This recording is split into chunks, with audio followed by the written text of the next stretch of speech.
नमस्कार, मैं हूं मृत्युंजय कुमार झा। शाम के 5:30 बज चुके हैं और अगले आधे घंटे तक आपके सवालों का सबसे बड़ा मंच तैयार है। अगर आपने कमोडिटी में ट्रेड किया है या फिर नया ट्रेड करना चाहते हैं, जानना चाहते हैं कि आपके लिए कहां पर कमाई के मौके बनेंगे, तो आप सवाल पूछिए। नंबर आप नोट कर लें, जिस नंबर पर आप कॉल कर सकते हैं 022-2300-1634। इसके अलावा आप 022-2300-1635 पर भी अपना सवाल पूछ सकते हैं।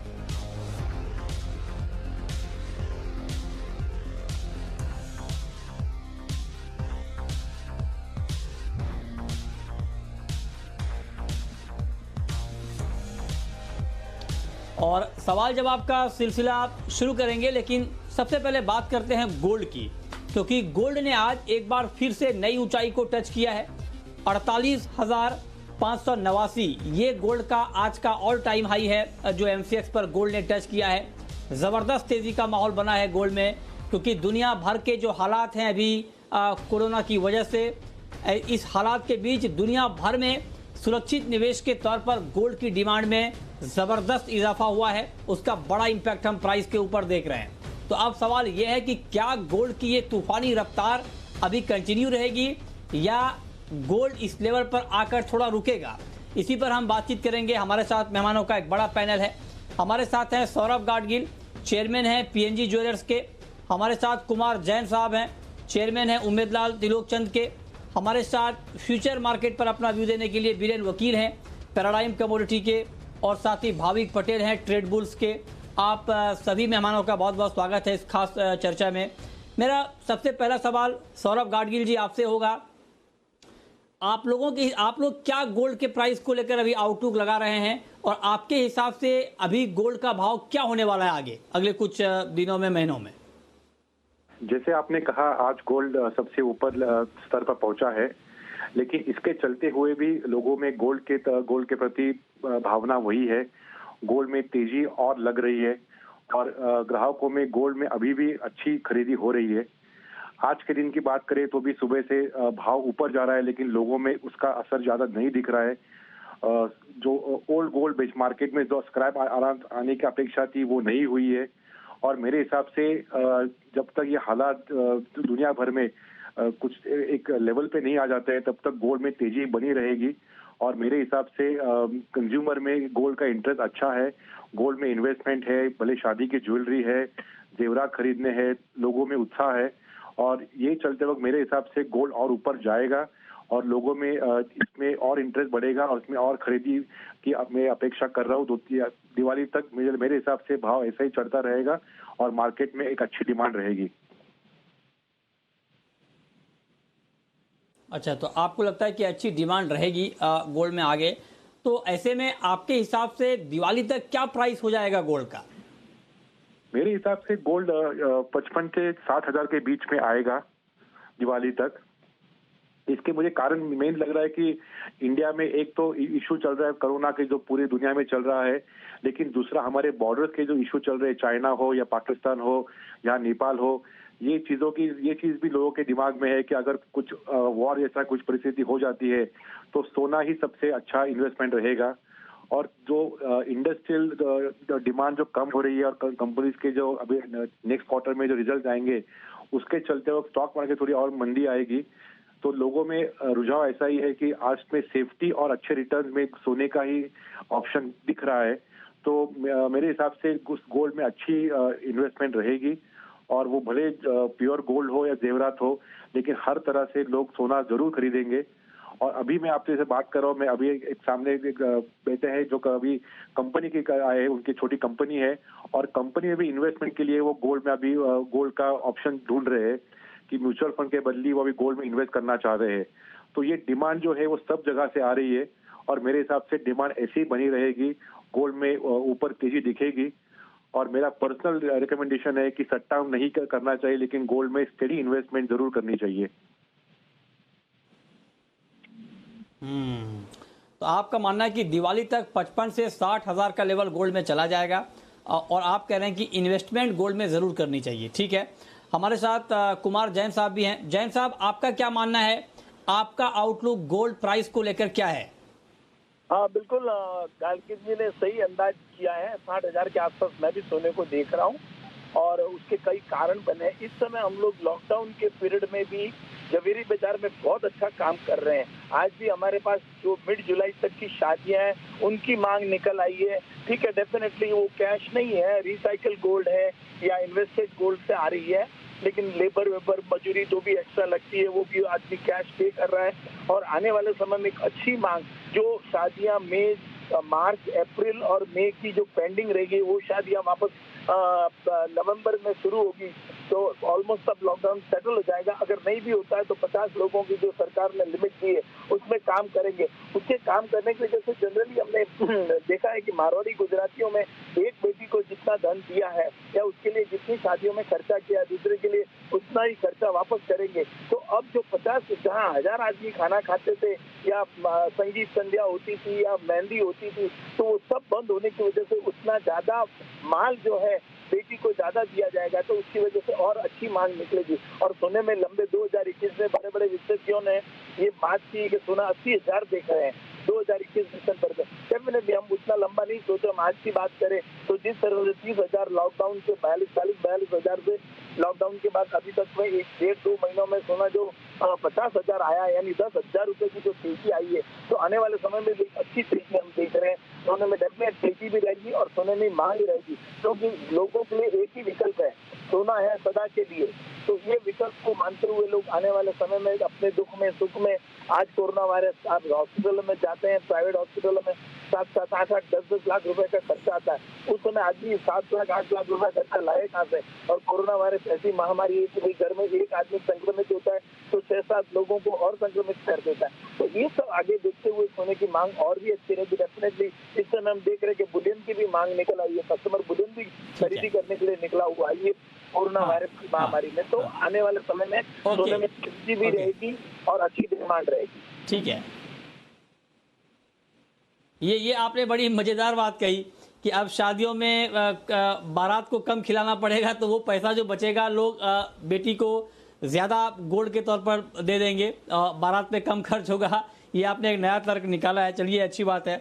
लेकिन गाडगिल साहब, एक सवाल मेरे जहन में है कि अगर जो बात अभी कुमार जैन साहब कह रहे हैं कि शादियों की डिमांड धीरे धीरे निकल रही है, आगे और बढ़ेगी, तो क्या उस डिमांड को फुलफिल करने के लिए हमारे पास पर्याप्त गोल्ड है? ये सवाल मैं आपसे इसलिए पूछ रहा हूं कि लॉकडाउन के दौरान अप्रैल और मई में बहुत ही कम इंपोर्ट हुआ है। अप्रैल में तो ना के बराबर और मई में भी बहुत ही कम इंपोर्ट हुआ है। तो ऐसा तो नहीं कि डिमांड जब आ जाएगी तो सप्लाई के लेवल पे थोड़ी दिक्कत होगी? मेरे हिसाब से शादी की डिमांड जो है वो अभी से चालू हो गई है और सप्लाई का प्रॉब्लम कुछ नहीं आ रहा है। प्रॉब्लम थोड़ा है कि जो कारीगर, बड़े बड़े जो सप्लाई जो ज्वेलरी मैन्युफैक्चरर्स थे, उनके कारीगर गांव चले गए हैं, कोई वापस आए नहीं अभी तक। तो बंगाल में है, कोई यूपी में है, कोई साउथ में है। तो ये थोड़ी दिक्कत 1 महीने तक चलती रहेगी। तो थोड़ी ऑर्डर्स को दिक्कत आ रही है, थोड़ा डिले हो रहा है, लेकिन मेरे हिसाब से 1 महीने भर में ये सब ठीक हो जाएगा। और शादी की जो डिमांड है उसके लिए सोना तो काफी है। शादी में कोई कोई लोग ओल्ड गोल्ड भी लेके आ रहे हैं कि नए ओल्ड गोल्ड देके नया गोल्ड लेके जा रहे हैं। तो डिमांड के हिसाब से देखा तो ज्वेलरी सबके पास है। ज्वेलर के पास 2-2.5 महीने से दुकानें बंद थी, तो स्टॉक बहुत है। तो स्टॉक की कोई कमतरता नहीं है। थोड़े डिजाइन जो ऑर्डर बनती है कस्टमाइज ज्वेलरी, उसको शायद थोड़ा टाइम लगेगा, लेकिन लोग वो सोच के आ रहे हैं, प्लानिंग कर रहे हैं। और शादियां, जैसे अभी जैन साहब ने कहा कि शादियां थोड़ी छोटी हो रही है, 50 लोग के अंदर ही शादी, अभी शादी के आपके जो गेस्ट है उनके अंदर ही बैठेंगे। तो जो पैसा बचने वाला है ये सब केटरिंग में, हॉल के भाड़े में, तो सब लोग वही सोच रहे हैं कि अपनी बेटी को थोड़ा और ज्यादा धन दे। तो ये एक अच्छी बात है, क्योंकि इसमें इन्वेस्टमेंट भी होती है और बेटी के साथ एक अच्छा सौगात जा रहा है। तो हम ज्वेलर्स भी इसके ऊपर सबको वही बोल रहे हैं कि जितना आपका पैसा बच रहा है थोड़ा उसमें इन्वेस्ट करो सोने में, अभी के लिए भी और बाद के लिए भी।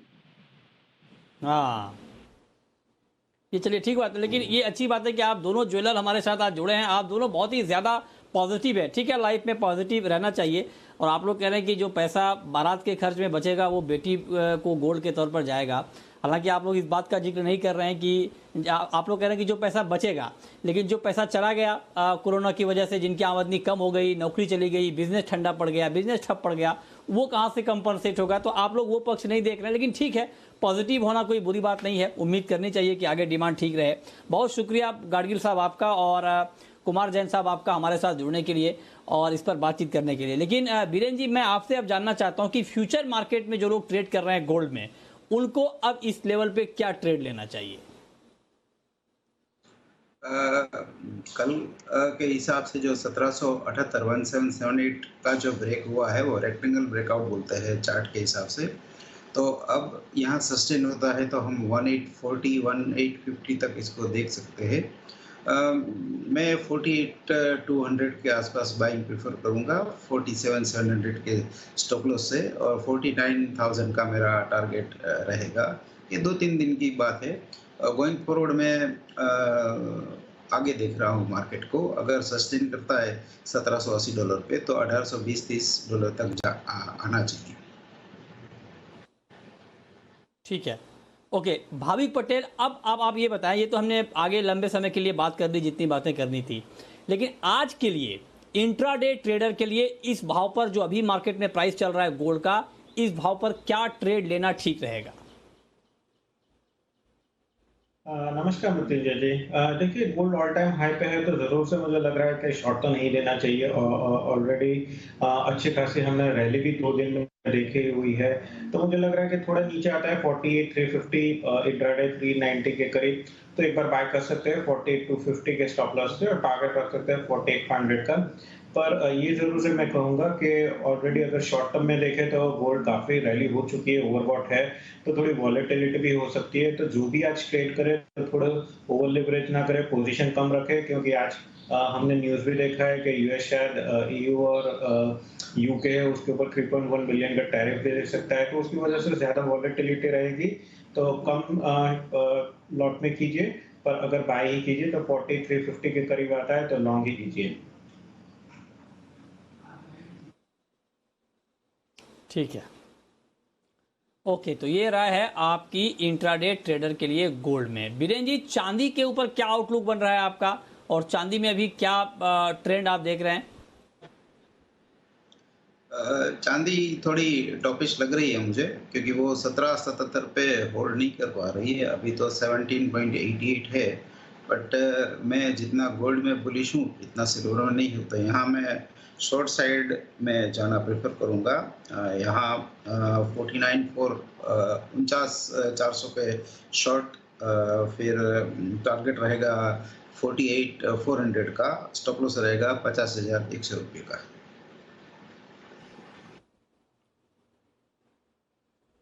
ठीक है, ठीक है। ये राय आपकी चांदी पर है कि चांदी में अभी क्या करना चाहिए, इस पर आप नज़र रखिए।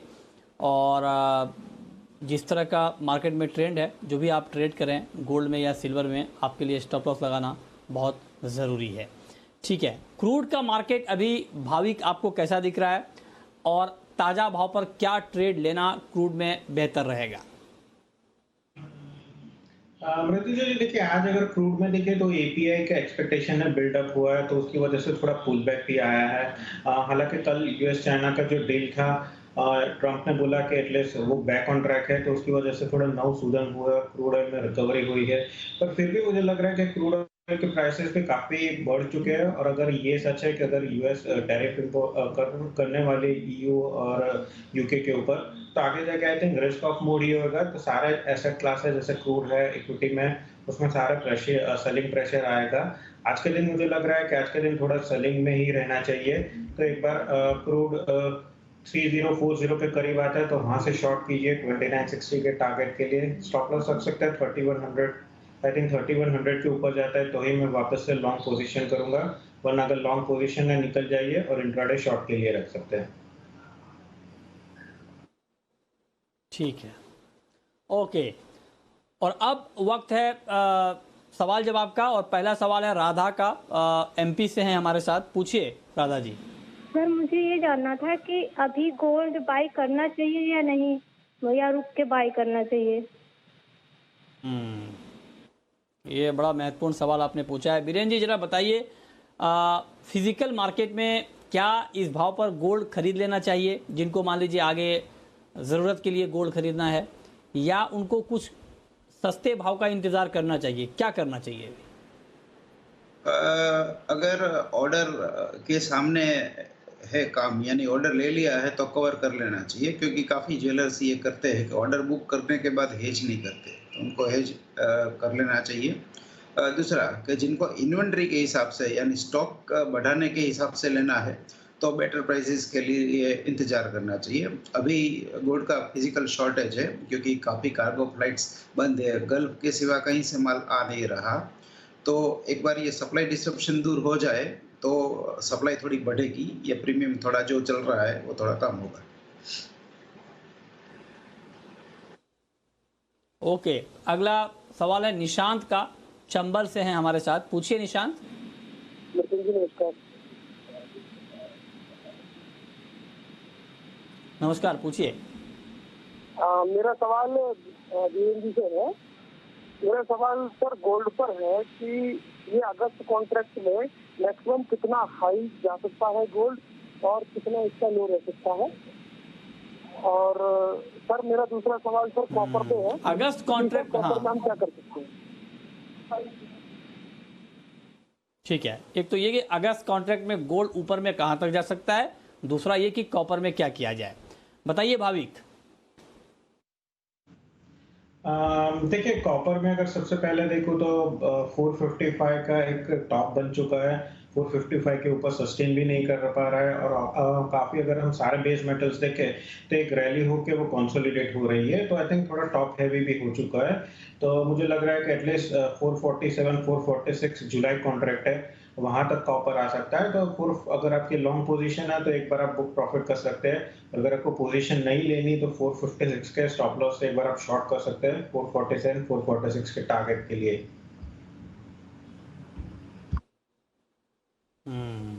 ठीक है बीरेन जी, कल के मार्केट में एग्री में कहां पर नजर रखनी चाहिए और कहां पर ट्रेड लेना ठीक रहेगा?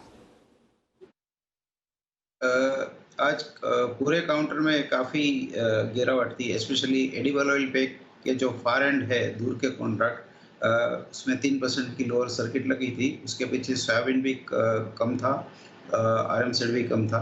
कल के लिए टॉप फेवरेट मेरी गवार गम रहेगी क्योंकि ये प्राइस अट्रैक्टिव है मेरे लिए। 5300-5500 के लेवल का गम मैं पोजिशनल ट्रेड के लिए इंटरेस्टेड हूँ बाई साइड में।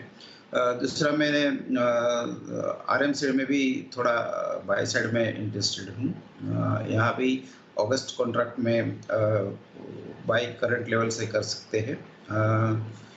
आज काफ़ी जगह पे बारिश थी, इसके लिए मुझे ऐसा लग रहा है कि थोड़ा ये मानसून रिलेटेड सेल ऑफ आया है। 2-3 दिन में एब्सॉर्ब हो जाना चाहिए।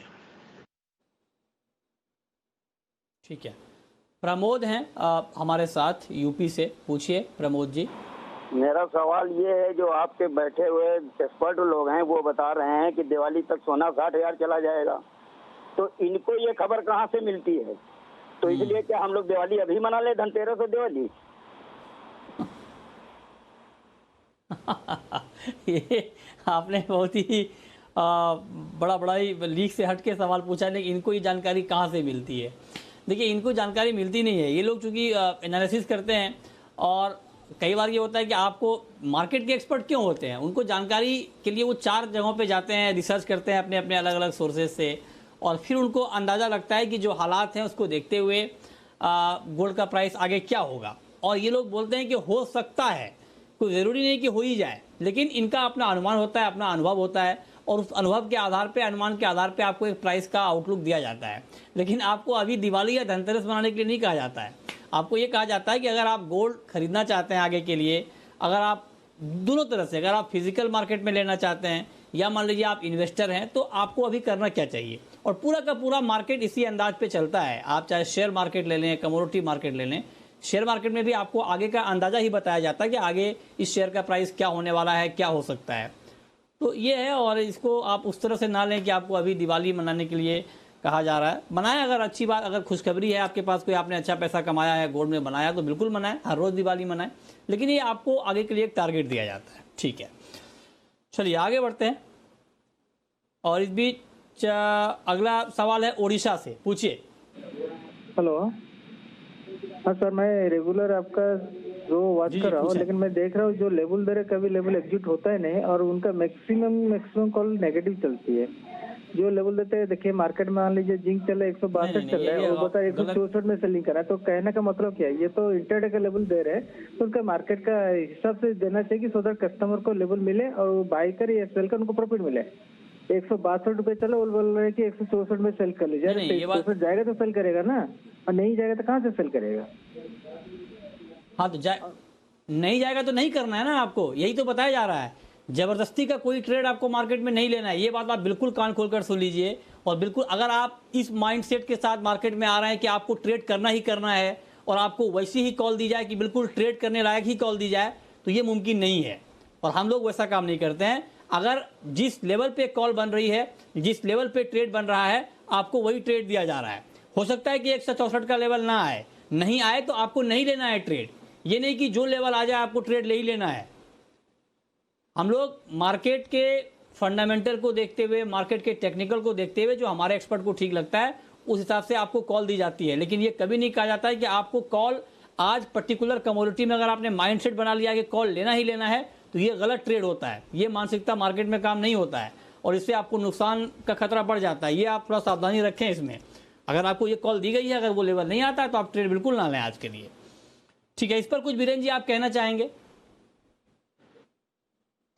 ये उनका सवाल वाजिब है। काफी ट्रेडर्स को ऑब्सेसिव ट्रेडिंग की एक आदत पड़ गई है। कभी कुछ चाहिए, थाली खाली नहीं होनी चाहिए। वड़ा पाव दो, वड़ा पाव नहीं है तो इडली दो, इडली नहीं है तो डोसा दो, डोसा नहीं तो पाव भाजी दो। तो ये तरीका गलत है। अगर आप ट्रेड बिना जी सकते हो तो आप पैसा बना सकते। लोगों को पता ही नहीं है कि उनको क्या चाहिए है। पैसा वो मानते हैं, रखिए मार्केट में।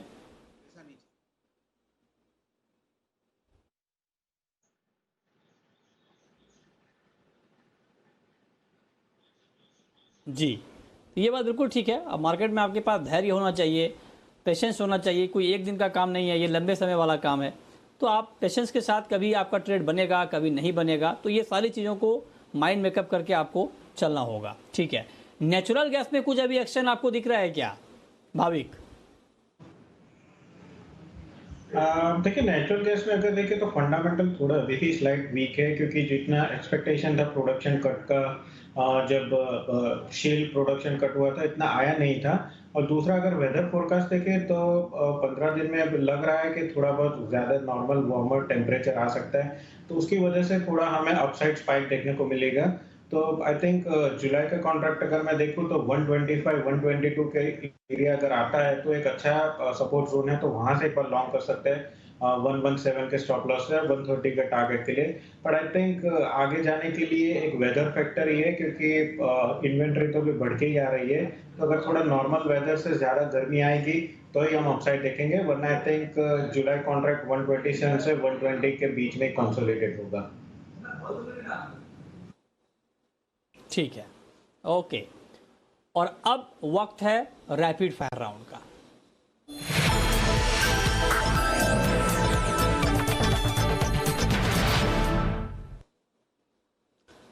भाविक, आपकी पहली रैपिड फायर कॉल।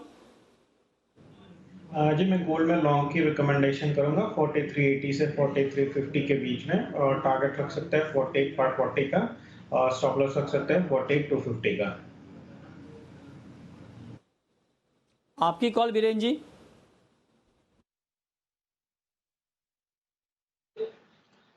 मैं जिंक प्रेफर करूंगा। जिंक जुलाई सेल 163, टारगेट स्टॉप लॉस रहेगा 165.50। ओके, आपकी आखिरी कॉल भाविक। जी लेट जुलाई कॉन्ट्रैक्ट है, वो मैं सेल की रिकमेंडेशन करूंगा 14250 पे, टारगेट रखेगा 141 का, स्टॉप लॉस 14350 का।